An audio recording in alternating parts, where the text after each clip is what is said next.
欢迎来到 Nguyen TV 频道，请订阅频道，所以大家不要错过当天最热门的新闻。我们今天的时事通讯包括以下内容：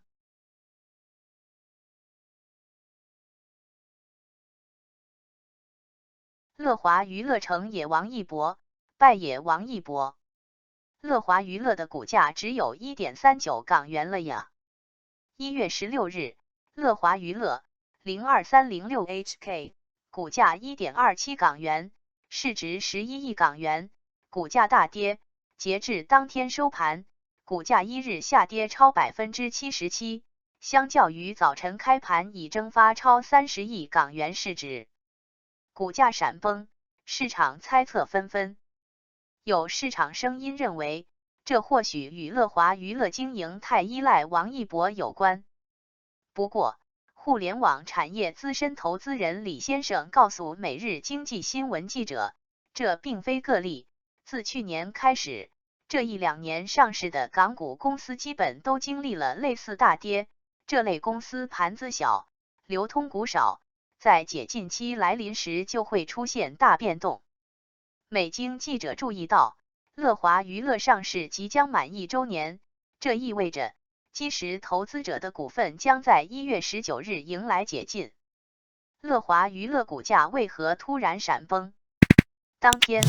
美经记者就此向乐华娱乐创始人、董事长兼首席执行官杜华和乐华娱乐方面发去采访问题，截至记者发稿，暂未收到回复。不过，16日晚间，乐华娱乐发布公告，称公司经营正常，董事会并对集团未来发展前景抱有充分信心，持有股份的董事均未直接或间接、自愿或非自愿的出售或以其他方式处置其各自持有的公司之权益。作为王一博概念股，早在上市之前，乐华娱乐的资本市场之路就一波三折。成功登陆资本市场后，高度依赖于艺人管理的收入结构也一直是其隐痛。虽然 AIGC 浪潮下，乐华娱乐将虚拟偶像视为第二曲线，但资本是否还愿意买单？股价闪崩或因基石投资者限售股即将解禁，乐华娱乐的股价只有 1.39 港元了呀。1月16日下午，一位媒体同行感叹道。而前一天，乐华娱乐的收盘价为 5.73 港元。截至16日收盘，乐华股价跌至 1.27 港元每股。Choice 数据显示，1月16日，乐华娱乐股价换手率高达 12.18%， 成交额超 1.5 亿港元。近5个交易日，乐华娱乐股价累计下跌 83.46%。市场猜测声音纷至沓来。1月15日，乐华娱乐官方微博发布王一博先生名誉维权案件的进展说明称，近日有大量网络主体在各个平台持续发布王一博的涉嫌侮辱、诽谤性言论，涉嫌严重侵犯王一博先生的名誉权。关于王一博名誉维权案件的进展说明，这可能是导致乐华娱乐股价大跌的一个重要因素。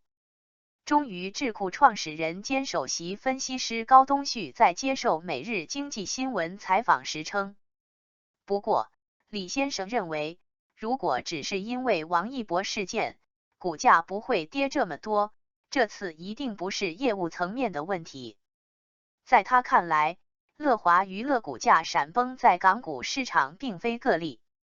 自2023年开始，近1-2年上市的小市值港股公司基本都经历了类似大跌，例如港股 Keep 03650 HK 股价 6.22 港元，市值33亿港元，粉笔02469 HK 股价 4.39 港元，市值100亿港元等。只是乐华娱乐这个案例的跌幅过于刺眼。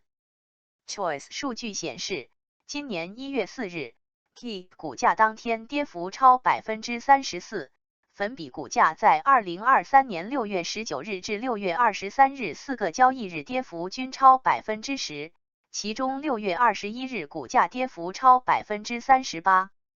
这些公司股价大幅下跌背后的本质逻辑相同，一方面是整个港股的大盘环境，另一方面是这类公司整体盘子小，流通股少，在半年或1年解禁期来临时就会出现这种大变动，亏损公司面临的波动更大。李先生向美经记者分析。李先生进一步解释，乐华娱乐上市时只发售了很少流通股，优势是比较容易控盘股价，只需付出很小的金额就可以保证股价的稳定性。但在港股解禁的时候，如果有投资者抛售，很容易交易量就接不住。2023年1月19日，乐华娱乐在港交所上市，彼时公司相关公告显示，公司现有股东持有的股份将需受上市日期起最少12个月的禁售规定，基石投资者购买的发售股份也受到上市日期起12个月的禁售规定。目前，乐华娱乐上市即将满1周年，这意味着基石投资者的股份将在1月19日迎来解禁。美经记者查询发现，乐华娱乐在上市时引入的基石投资者分别为中国如意、猫眼香港、丁世佳、安踏体育执行董事兼副主席，以及好赞资产管理有限公司，合计认购1990万美元。此外，乐华娱乐明星股东云集。港股上市前，乐华娱乐创始人兼董事长杜华为第一大股东，持股 50.18%， 华人文化联主公司持股 14.25%， 阿里影业1060 HK， 股价 0.47 港元，市值 138.6亿港元，联主公司持股 14.25%。字节跳动全资子公司量子跃动的联主公司间接持股 4.74%。对于乐华娱乐的股价大幅下跌，大股东态度如何？美经记者询问华人文化，该公司表示对此不做回应。业务高度依赖单一艺人成隐忧。1年前，在经历了一波三折、数次冲击 IPO 后，乐华娱乐正式登陆港交所，成为港股艺人管理第一股。2023年1月19日上市当天，乐华娱乐股价涨幅一度超 50%， 最终报收 6.03 港元每股。美经记者注意到，在谋求港股上市之前，乐华娱乐曾一度寻求 A 股上市。早在2015年，乐华娱乐曾登陆新三板。2018年从新三板退市后寻求 A 股上市，但迟迟未果，最终转战港股。成立于2009年的乐华娱乐，专注于艺人管理业务，是国内头部的经纪公司。其不仅手握王一博、孟美岐、吴宣仪等流量明星，更是拥有华人文化、阿里巴巴、字节跳动等一众互联网巨头股东参股。招股说明书显示，2019年至2022年9月30日，乐华娱乐总收入高达 35.96 亿元，经调整净利合计约 10.4 亿元。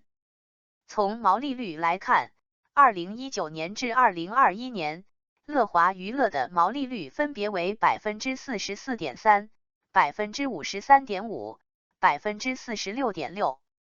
其中，艺人管理业务则是乐华娱乐三大业务中主要的收入来源。数据显示，靠着旗下的艺人们代言、商演、演戏、上综艺，2019年至2021年，公司艺人管理营收分别为 5.3 亿元、8.08 亿元、11.74 亿元，占总收入的比例更是逐年上涨，分别为 84%、87.7%、91%。不可否认，无论是不断增长的营收数字，还是乐华娱乐的出圈，都离不开头部艺人王一博等的火爆。2022年前4月，公司排名第一的艺人营收贡献比例更是高达 56.8%，艺人撑起公司收入半边天。而最受乐华娱乐看重的，无疑是在招股书中被反复提及，微博粉丝超4000万的王一博。不过，虽然文化传媒公司绑定明星并不少见，但近年来因明星塌房惹祸上身的公司同样也不在少数。因此，高度依赖艺人业务也不可避免地成为乐华娱乐的一大风险。艾媒咨询 CEO 张毅曾在接受美经记者采访时称，从招股书财务数据来看，公司对单一艺人收入的依赖非常高，这个风险是非常大的。同时，当下影视视频行业回暖迹象有一定的不确定性。相比科技公司，艺人经纪公司本质上仍是传统公司，虽然它的体量在一定阶段可以实现上市，但它传统的商业模式天然决定了资本市场对其的期待不高，期待其未来能快速爆发增长，也不太现实。李先生坦言，寻找艺人管理之外的第二增长曲线。没有最难做的生意，只有最难做的人。用来形容艺人经纪这项工作似乎颇为恰当。尽管乐华娱乐打造出了顶流艺人，实现上亿营收，创始人、董事长兼首席执行官杜华的烦恼却始终不少。除了日常的企业经营管理之外，艺人经纪这项业务自带的聚光灯属性，也让他需要承担极大的舆论压力。杜华此前在接受媒体人易立竞采访时，展示了自己的微博。他每天会收到几十万条粉丝私信，内容多为指责着他的种种行为，对自家偶像不负责任、考虑不周、杀鸡取卵等等。这不是我一个人遇到的问题，这是所有做艺人经纪的老板所面临的普遍行业现象。杜华对此回应道，艺人管理业务的压力也不仅来自舆论，这项业务本身的不确定性也考验着从业者。2023年，乐华娱乐披露了上市后的首份年报，在艺人管理业务收入在经历了连续高增长后，在2022年同比减少了 27.5%， 其收入占比也同比减少了 4.1%。对此，乐华娱乐在2022年财报中表示，主要由于疫情影响导致艺人管理业务产生收入的业务活动数目有所减少。